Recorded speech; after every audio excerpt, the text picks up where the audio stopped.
This is the story of the year 1914, when an 8-year-old boy was playing in a village in Japan, and he saw a machine running on 4 wheels. This was Ford's Model T, seeing which, this child was very surprised. This was the day when this 8-year-old child got interested in vehicles and mechanical parts. For the first time, in 1939, a self-taught engineer risked everything he owned to design piston rings for Toyota. He worked day and night, even sleeping in his workshop. But when he finally presented his design, Toyota rejected it, calling his work substandard. He went bankrupt, just to survive. And shortly after, World War II bombs leveled his factory to the ground. Anyone else would have quit. But this one rejection was actually the birth of the world's most legendary automobile empire, Honda. This is the untold story of how one man's absolute ruin changed the global automotive industry forever. His name was Soichiro Honda, and who knows that in the coming time, we will see his name on every small and big vehicle. Welcome back to another video. Please support us for more interesting and informative videos. Guys, Honda was born in 1906 in a small village near Mount Fuji in Japan, after being a blacksmith. His father also used to do bicycle repair work part-time.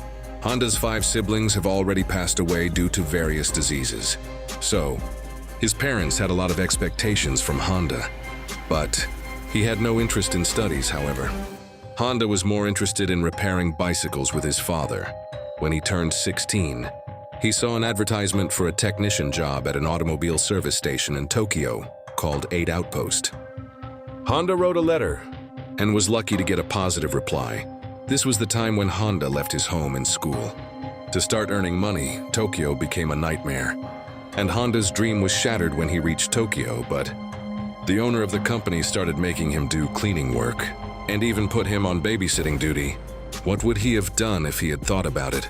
On one hand, he had left his home and parents, and on the other hand, unnecessary work was being taken from him. He was ashamed to go back to his village because he did not have the courage to face his parents. This was the reason that he was forced to do the same jobs. For the next several months, after some months, his owner also starts taking up workshop work. Honda was very interested in this work from the beginning, and he understood things easily. In a few months, he had learned a lot about all kinds of vehicles and their parts. During this time, he had made 2 cars. The first car was Art Daimler, and the second was a Curtiss, both of which were built using used engines. These cars also won first position in the Japanese Motor Car Championship in 1924. Honda was a good mechanic till now, but in this race, he was sitting with the driver as an engineer. This was the event after which Honda made motor racing his passion, and for the next several years, he continued his job and also kept increasing his experience. In 1928, at the age of 22, his owner decided to open another branch in the city of Hamamatsu, and the owner entrusted Honda with the responsibility of running it. Honda started this new branch with 1 worker, and within 2 years it had grown to 30 workers. He had now become a brilliant mechanic and racing driver. Taking advantage of his expertise, he designed a sports car for his owner. This car was capable of running at a speed of 120 kilometers per hour, breaking all previous records. This record remained Japan's highest record for the next 20 years. The importance of Honda had grown in the heart of its owner. Honda wanted to open his own workshop, but perhaps fate would not approve it. In 1936, during the race, Honda was involved in a tragic accident. He survived, but his left arm was fractured. His shoulder was dislocated and he had several injuries on his face. And he thought that this was the end of his life. He could neither work as a mechanic nor participate in racing after many months, when he was well again. So he requested the owner that he can no longer do this repairing work. Instead of this, he presented the idea that he should start a separate company to make spare parts. Stakeholders of his company immediately rejected this idea, as they were already making profits and no one was willing to take a new risk. So, Honda decided to start a parts manufacturing company on its own behalf.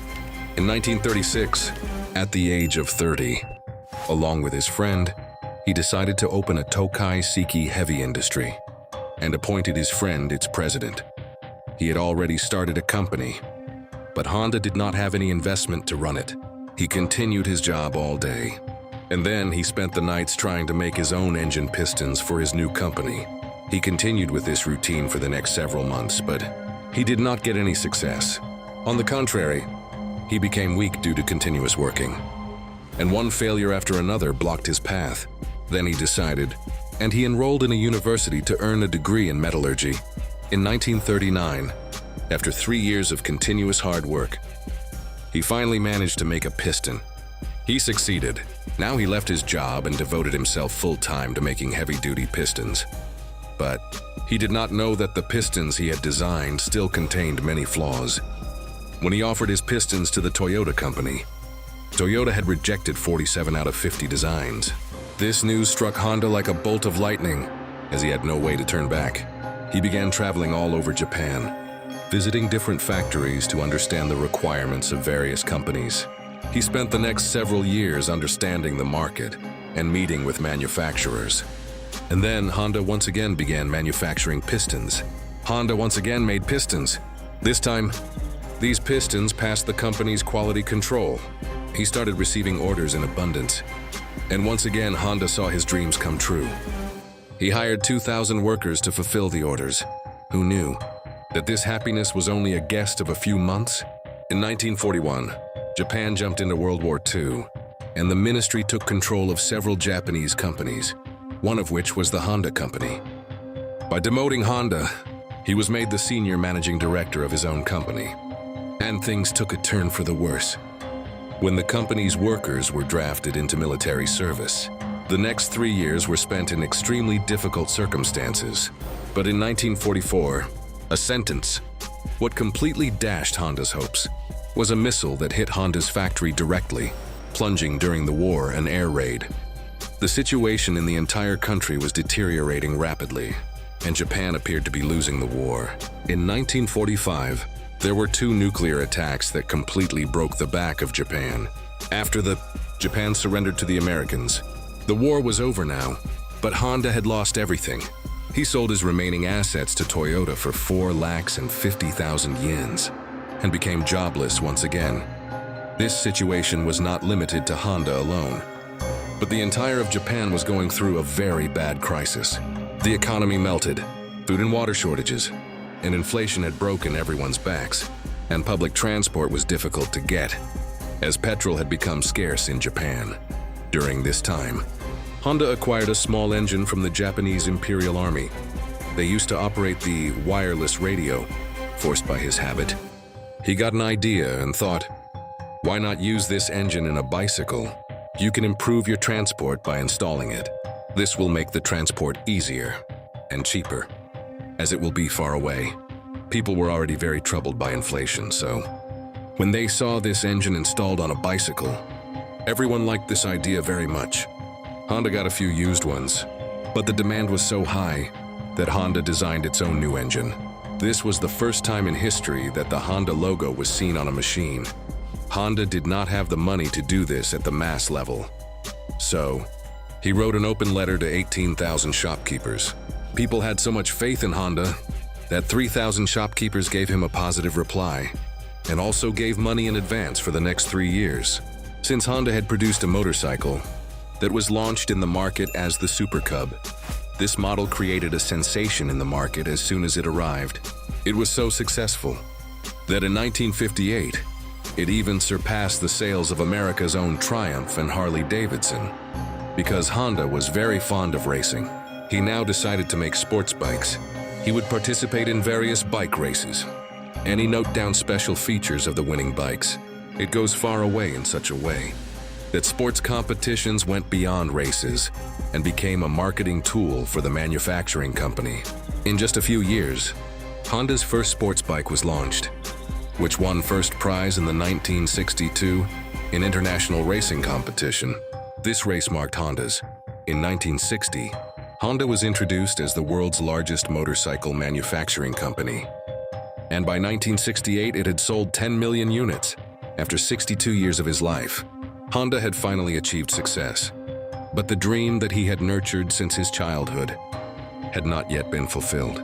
The project that Honda was planning to undertake had not yet been completed. Honda now wanted to move into car manufacturing as well, and many people had urged them to do so. He even tried to convince them, but he did not listen to anyone. And at that time, companies like Toyota and Nissan were already starting their business in Japan. It was very difficult to establish a new place in the market. Honda launched its first pickup truck, T360, which failed. After that, sports car S500 was launched, of which only 300 units were sold in many years. After years of hard work and dozens of rejected designs, finally in 1972, the Honda Civic was launched. This is the car whose new models are famous all over the world to date. In 1980, Honda Motor was Japan's third largest manufacturing company, and in just 10 years it became the third largest in the world. Today, we find the Honda name on cars, motorcycles, boat engines, plane engines, and dozens of power tools. He retired from the company in 1973, the year after the Civic was launched. And then, this journey of his life ended forever on 5th August 1991. I hope you enjoyed this video as well. Please don't forget to like, share, and subscribe to our channel. Thank you so much for your loving comments. See you in the next great video.